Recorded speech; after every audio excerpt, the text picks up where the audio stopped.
might inform our teaching practice when it comes to planning for and the delivery of quality learning experiences in physical education. Also, what are some guiding principles to help and ensure all learners can access and experience success in physical education? I'd like to introduce Celia, our guest speaker today. Celia is a member of the Healthy Active Learning team at Sport New Zealand. Her role is to support the professional learning and development of the Healthy Active Learning workforce. She is a Ministry of Education accredited PLD facilitator. Her previous role in the Play.Sport initiative was to support health and physical education curriculum planning and delivery in primary schools and integrated curriculum design in secondary schools. She taught for 19 years in the secondary school health and physical education and is the past president chair of Physical Education New Zealand Te Ao Kore Aotearoa PENS. Welcome, Celia, and thank you for giving up your time, and it's all yours. Kia ora. Kia ora, Pam. Thank you for inviting me. It's very nice to be here, and while I can't see the faces, I know there are some familiar faces out there, so perhaps at the end we might be able to all turn our cameras back on so I can see you. And I know that I feel a little bit like I'm preaching to the converted, but as Pam said, hopefully this will be a valuable resource for others that you're working with. So I'm not sure if I'm going to be able to see the screen or the chat while I share my screen with you, but we'll see how we go.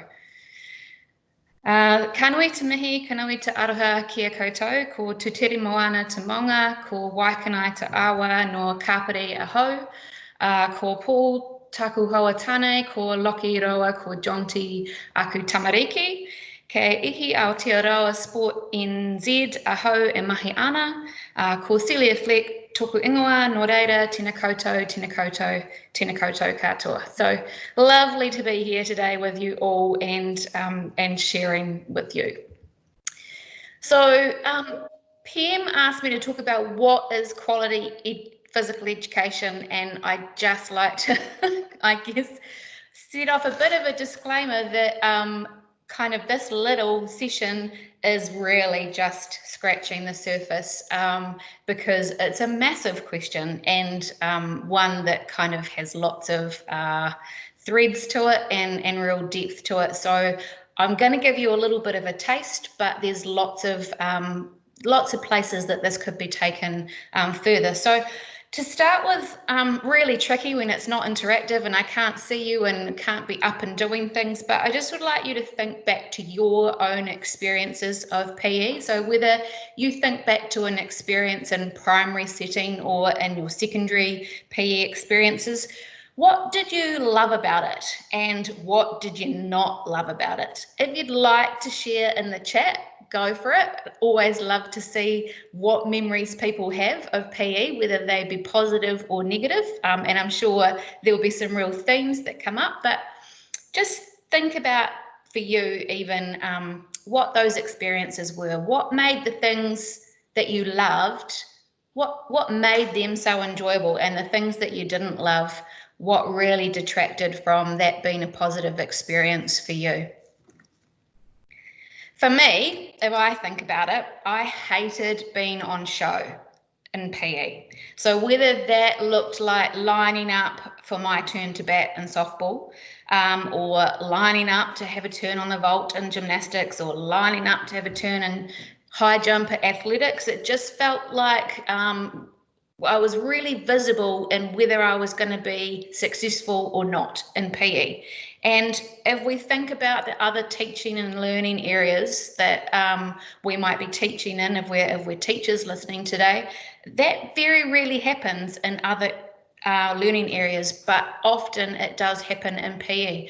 But it doesn't have to be that way. So I hope today might give you some perhaps ideas, spark some ideas about how we can ensure that PE is far more accessible, far more enjoyable for our tamariki. And I guess the other thing that if I think back to my experiences in PE when I was primary, secondary, it was all about sport. So everything was a sport context. And while sport provides a really rich learning context for us in PE, it doesn't have to be the only context that we use. And certainly if it is, it's going to limit, again, that accessibility and how successful our young people will be in PE. So if we are thinking about quality physical education, I like this statement from UNESCO, and it speaks to why we might even teach physical education, and it's about really developing good people and good citizens. So it's not about trying to churn out professional athletes, but it's about just young people becoming good people in society later on. Then physical education, I think if we're going to talk about quality physical education, we need to understand that kind of holistic understanding of what actually physical education is in the first place itself. So when we talk about physical education, we're talking about learning in, through, and about movement. So the in movement is the more obvious one. It's the learning of those physical skills, and it's learning how to move our bodies. The other two that are perhaps less obvious and not always focused on are learning through movement. So what do we learn about ourselves and how we interact with others? What social skills, what attitudes and values do we learn through movement, through physical activity opportunities? And then there's the about movement. And that really relates to our place in society and the role of physical activity in how that influences society, how it influences across all those kind of social, cultural, political, environmental, ethical and historical concepts. So we kind of have to think about that whole package of PE before we even then start to think about the quality part. So thinking today about what I might hang that idea of quality on, I looked up a definition and it talked about the degree to which an object entity, so in this case, the degree to which our PE teaching and learning programs satisfy a specific set of attributes. So if we're thinking about PE in the curriculum, then it's best to look at our New Zealand curriculum for that guidance around what does quality constitute. And we've got a great set of guiding principles in the New Zealand curriculum, which is referred to as those components that make up effective pedagogy. So I'm going to use them to kind of unpack what they might look like in a PE context today. If you're a non-teacher listening today, I hope that you still find this useful and can think about what it might look like in your context as well. So we're going to start off with creating a supportive learning environment. And one of the things that's really key about that is that teachers are actually planning for excitement and the joy of movement.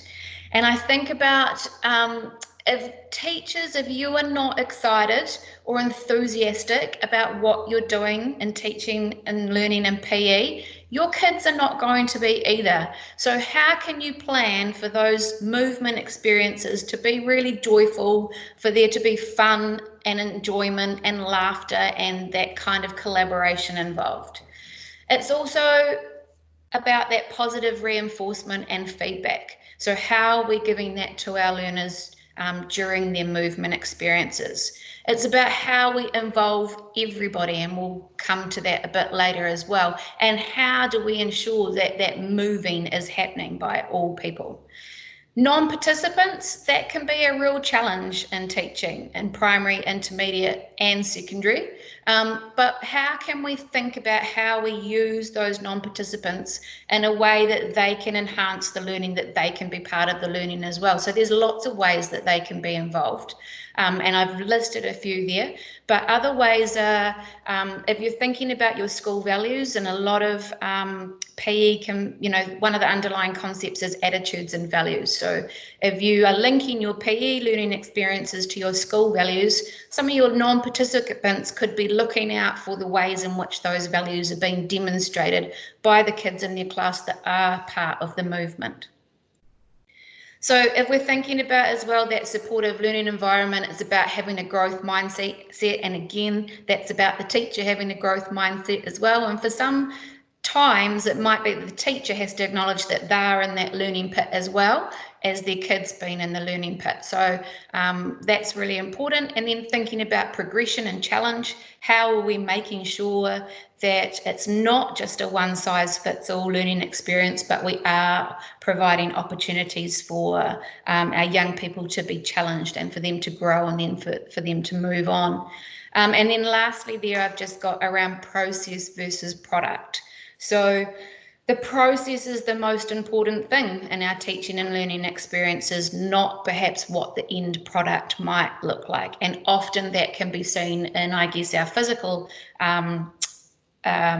movement context as results or outcomes. But actually it's about what is the real rich learning that's happened along the way, whether we achieved the outcome we were looking for or otherwise.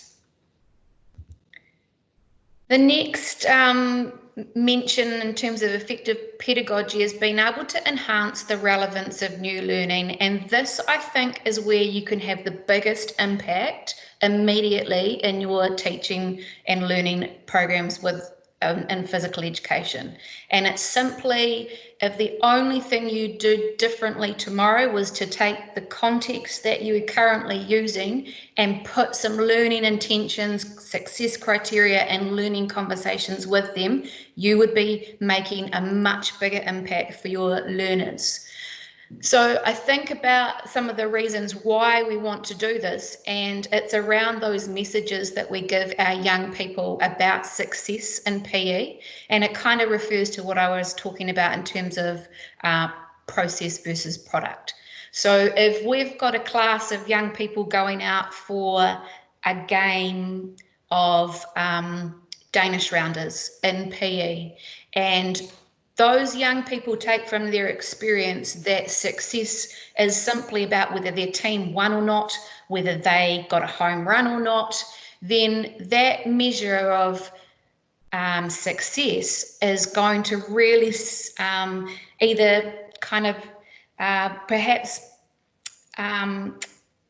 elevate some people unnecessarily in terms of their physical competence, but lacking those other skills that we're talking about in PE. And for others, it might create real barriers because they don't feel like they've got that physical competence that gets those products or outcomes, but they might be able to contribute in really valuable other ways. So it's about thinking about that holistic learning in PE. And I've just got a couple of examples here.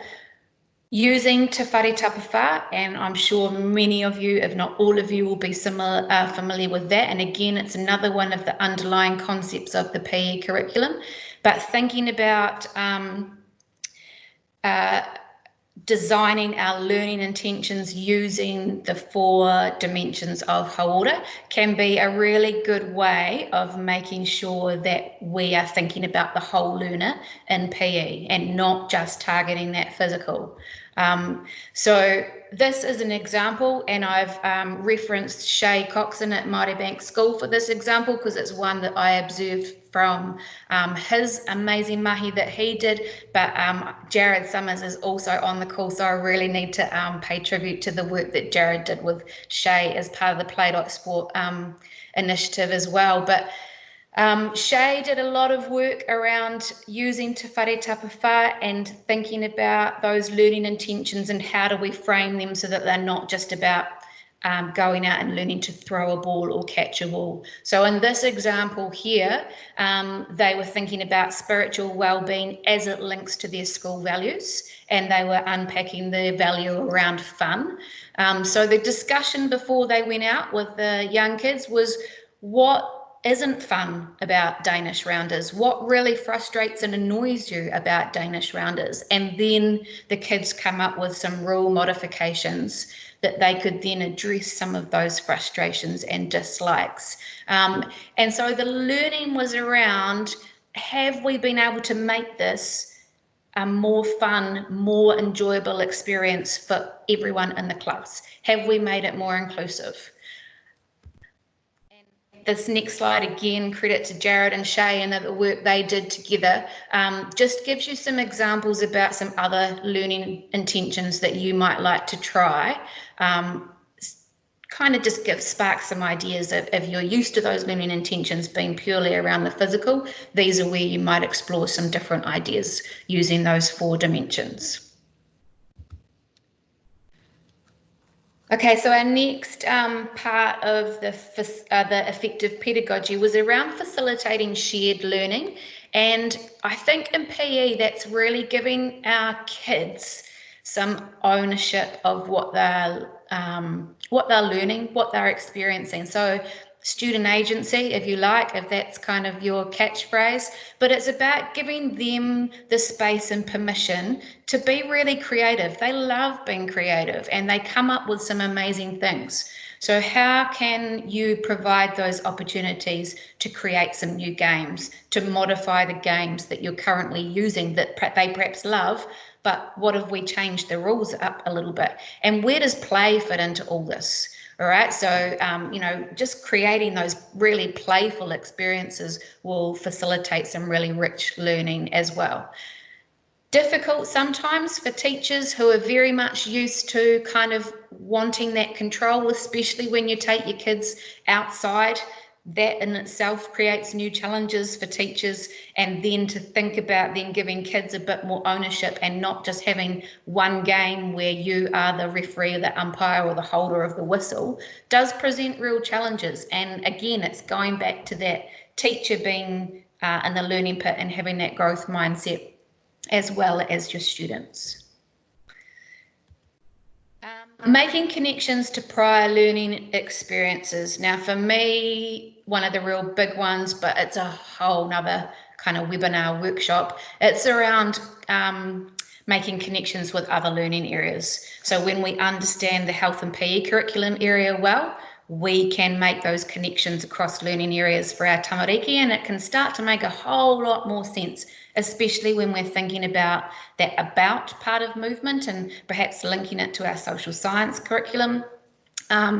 Even the in movement, linking it to our science curriculum and all sorts, lots of opportunities there.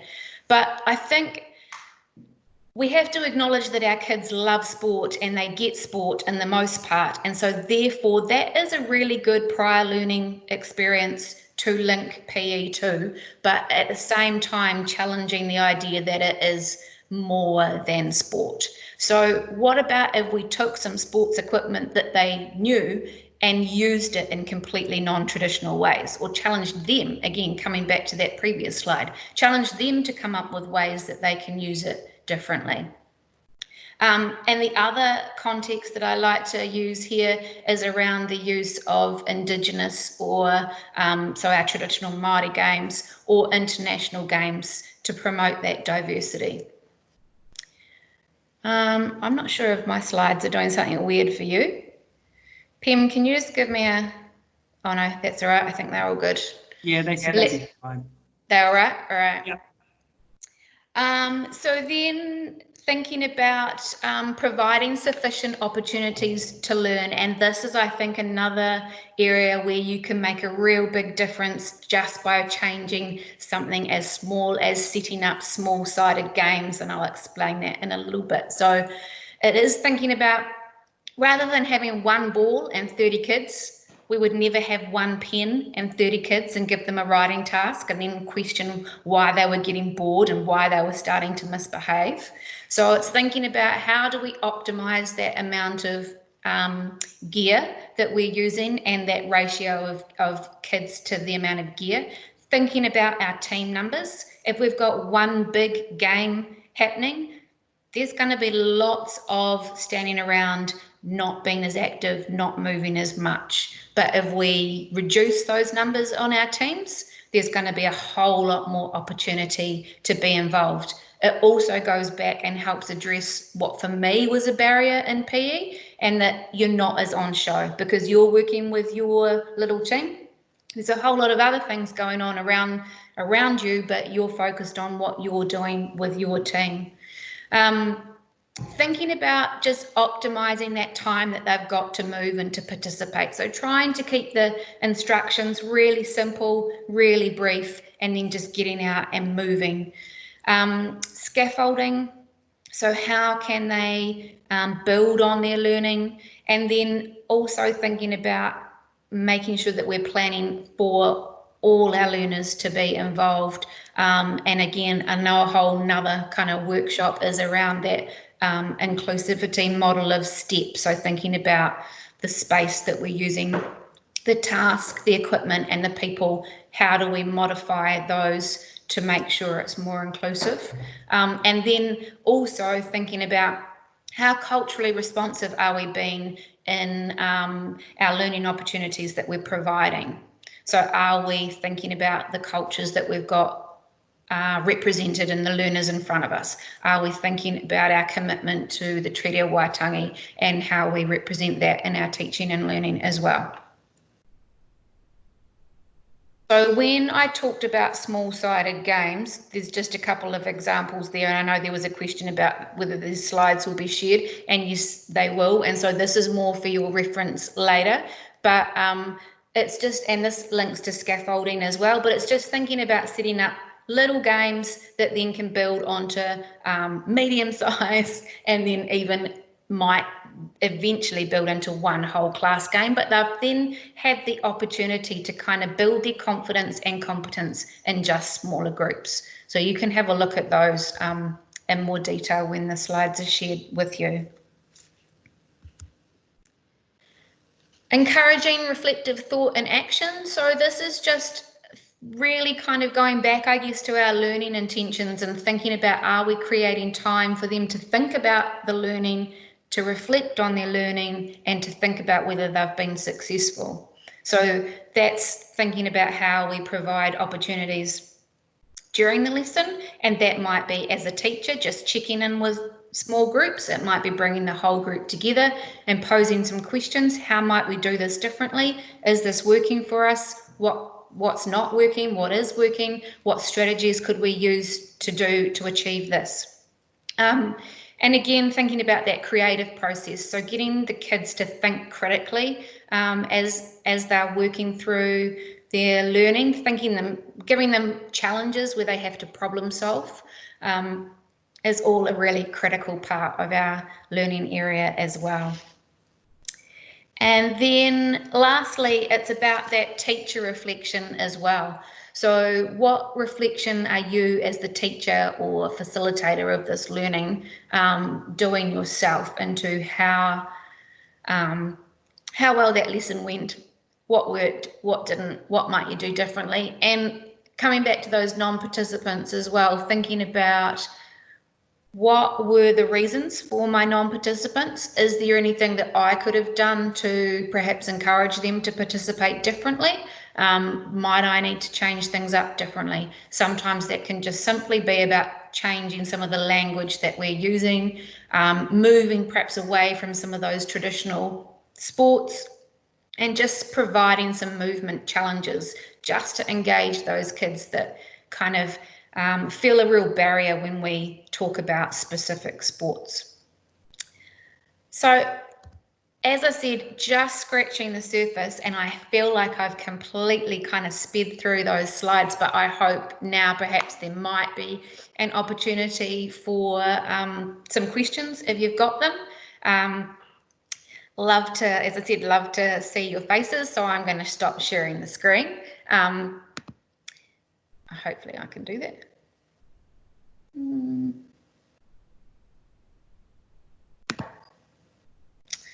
I don't know.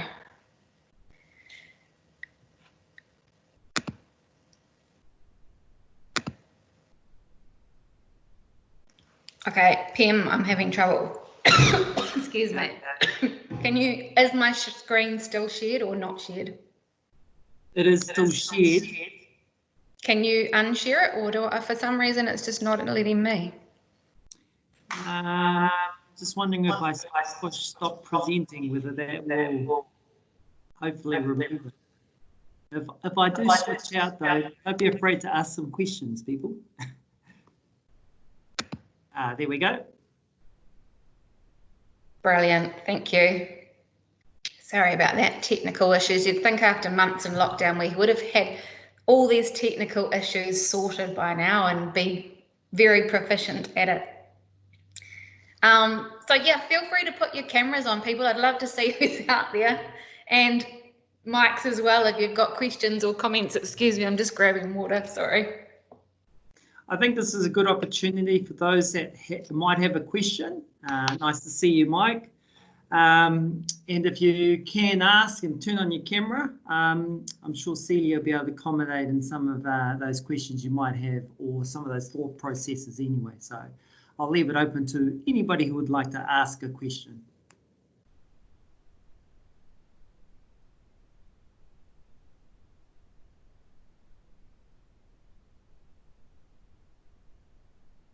Hey, C, Upper here.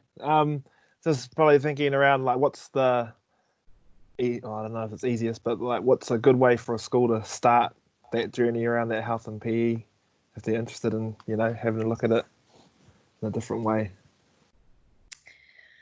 I think the place to start is opening that curriculum document if you haven't. If it for a lot of schools it's as kind of going back right to that point, opening that health and PE curriculum document, understanding and realizing again how holistic that PE learning, health and PE learning area is. And I think once you start to do that, you'll start to make connections, not just with other learning areas, but with your school priorities. So you'll start to see where wellbeing comes through so much in our curriculum area. You'll start to see where relationships and interpersonal skills, that social and emotional intelligence starts to come through in our curriculum area. So that I think is a real basic starting point. And then I guess, as I sort of mentioned in the presentation, it's just thinking about then where is the learning? Is that learning visible in my PE? So are we just going outside for a game, or is there actually some learning visible in the PE, and am I providing opportunities for my kids to reflect on that learning and think about how successful they're being? Cool, thank you. Kia ora, Apa. Thanks for your question.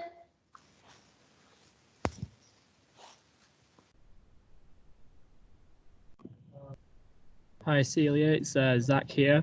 Have you seen in any schools where they've covered off parts of the health and PE curriculum within the classroom and not just going outside doing the activity, but covering it through maybe other curricular subjects as well?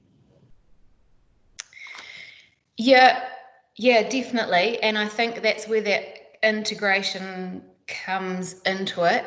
Lots of opportunities to connect with literacy, with numeracy, with science, as I said. But I think we do need to really make sure that we don't lose the uniqueness of that learning area, which is about movement. So yeah, absolutely. Build it into that classroom program, and there are opportunities to move in the classroom as well. But I think ours is the only curriculum area that actually has movement as part of it, and if that's the only opportunity for our kids to get out and move during the day outside of their break times, I think we want to be really kind of holding on to those experiences as much as we can. Not sure if that answered your question, Zach. No, that's all good. Yeah, thank you. Yeah, great comment as well from Jared in relation to Upper's question about where schools might start with their journey on this, is talking to the kids. So what does PE mean to them? And then taking some of that student voice and unpacking it. Same with your teachers, what does PE mean to them? And looking at both those sets of data would provide you with some really good starting discussion points.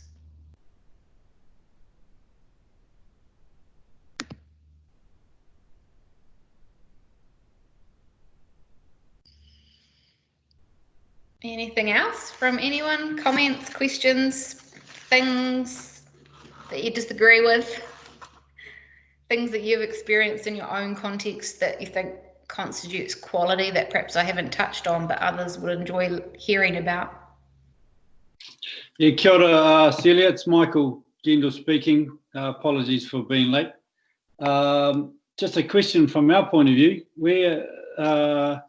How would you explore choice and things? Choice and engagement with kids in terms of PE, particularly for those kids who might need a bit of extra motivation to engage with movement and things. I think it is about asking them what sorts of things do they like doing, and it might be trying to even think about what, you know, when they leave the school grounds, what sort of things do they enjoy doing, and is it possible to bring that into your context? So I think that's why, you know, that whole range of movement context is really important. But if we can ask our learners about what they'd like to do, you know, what they'd like to have a go at, what they'd like to try, and then work with that, I think that's a good starting point. Thanks.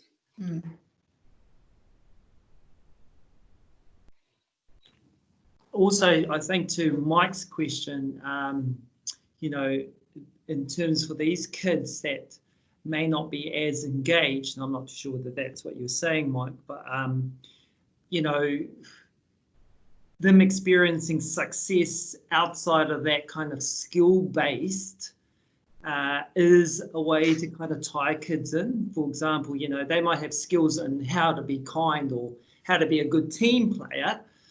So actually emphasizing that as a key learning while you do a lesson, for those particular kids, they might even excel at that rather than kind of focusing on, you know, do they score goals, can they catch balls, or that sort of focus. So you can change the focus to actually give the opportunity for some of these kids to experience a lot of success in health and PE. One of, I think if I give an example as well, that I observed, and it was just, I hadn't gone in with the intention of addressing participation engagement, but it was a comment that was just made by the teacher at the end. And again, acknowledging Jared and this learning experience that he created that I then facilitated with another class. But it was around, we used do perfect as a provocation, and then the kids went out in pairs, which they were able to choose themselves. Between them, they had a cone, a witch's hat cone, and a tennis ball. And the challenge was just around what are some different ways that they can kind of catch the ball in the cone.